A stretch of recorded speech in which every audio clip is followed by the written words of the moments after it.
Hi boys and girls, Miss Ginny here. I am going to read you guys one of my favorite poems, The Raven, by one of my favorite authors, Edgar Allan Poe. So, here we go. Once upon a midnight dreary, while I pondered weak and weary over many a quaint and curious volume of forgotten lore, while I nodded nearly napping, suddenly there came a tapping, as of someone gently rapping at my chamber door.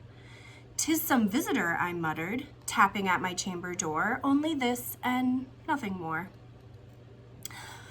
Distinctly I remember it was the bleak December, and each separate dying ember wrought its ghost upon the floor. Eagerly I wished the morrow. Vainly I had sought to borrow from my books surcease of sorrow for the lost Lenore, for the rare and radiant maiden whom the angels named Lenore, nameless here forevermore.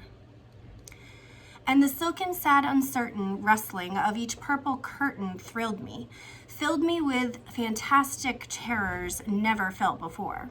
So that now, to still the beating of my heart, I stood repeating, "'Tis some visitor entreating an entrance at my chamber door. Some late visitor entreating entrance at my chamber door. This is it, and nothing more." Presently my soul grew stronger, hesitating then no longer. "Sir, and I, or madam, truly your forgiveness I implore. But the fact is, I was napping, and so gently you came rapping. Gently you came rapping, and so faintly you came tapping at my chamber door, that I scarce was sure I heard you. Here I opened wide the door. Darkness there, and nothing more." Deep into that darkness peering, long I stood there wondering, fearing, doubting, dreaming dreams no mortal ever dared to dream before. But the silence was unbroken and the stillness gave no token, and the only word there spoken was the whispered word, "Lenore." This I whispered, and an echo murmured back the word, "Lenore." Merely this and nothing more. Back into the chamber turning, all my soul within me burning, soon again I heard a tapping, somewhat louder than before. "Surely," said I, "surely that is something at my window lattice. Let me see then what threat is, and this mystery explore. Let my heart be still a moment, and this mystery explore. 'Tis the wind and nothing more." Open here I flung the shutter, when with many a flirt and flutter, in there stepped a stately raven of the saintly days of yore. Not the least obeisance made he, not a minute stopped or stayed he, but with mien of lord or lady perched above my chamber door, perched upon a bust of Pallas, just above my chamber door, perched and sat and nothing more. Then this ebony bird, beguiling my sad fancy into smiling, "Though thy crest be shorn and shaven, thou," I said, "art sure no craven. Ghastly grim and ancient raven, wandering from the nightly shore. Tell me what thy lordly name is on the night's Plutonian shore." Quoth the raven, "Nevermore." Much I marveled this ungainly fowl to hear discourse so plainly, though its answer little meaning, little relevancy bore.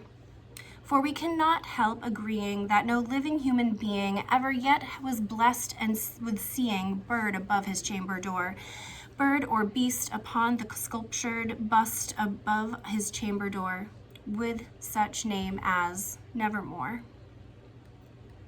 But the raven, sitting lonely on the placid bust, spoke only that one word, as if his soul in that one word he did outpour, till I nothing farther than he uttered, not a feather than he fluttered, till I scarcely more than muttered, "Other friends have flown before.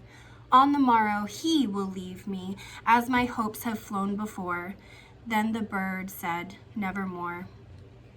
Startled at the stillness broken by reply so aptly spoken, doubtless, said I, what it utters is its only stock and store, caught from some unhappy master whom unmerciful disaster followed fast and followed faster, till this song's one burden bore.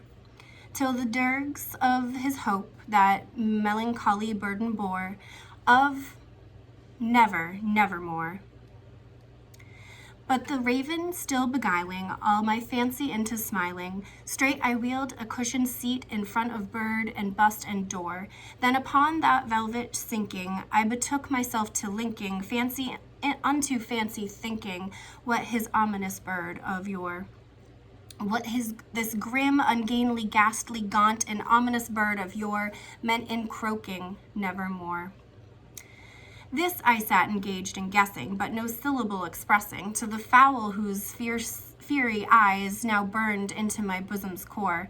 This and more I sat divining, with my head at ease reclining, on the cushion's velvet lining that the lamplight gloated o'er, and whose velvet violet lining with the lamplight gloating o'er, she shall press, nevermore. Then methought the air grew denser, perfumed from an unseen censer, swung by seraphim whose footfalls tinkled on the tufted floor.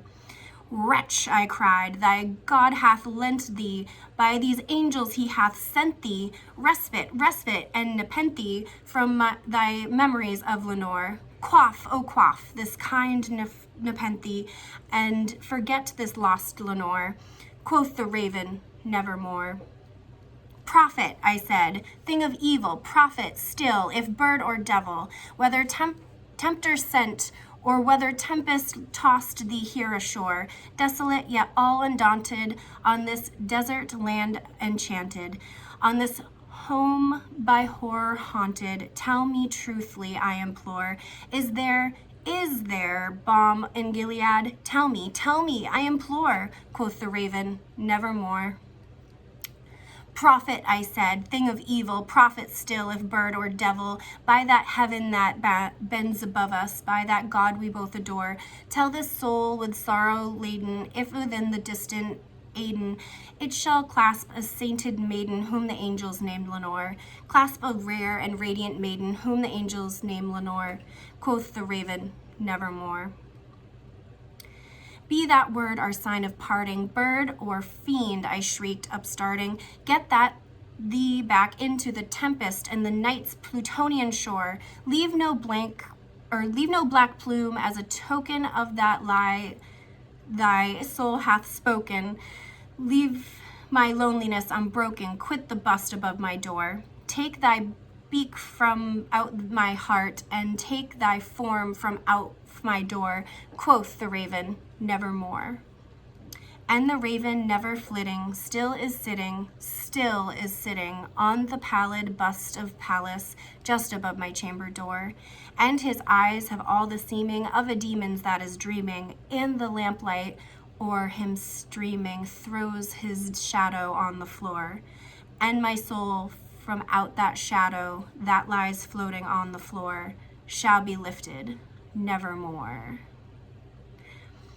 Hope you bared with me and enjoyed that. Hope you guys have an awesome Spirit Week.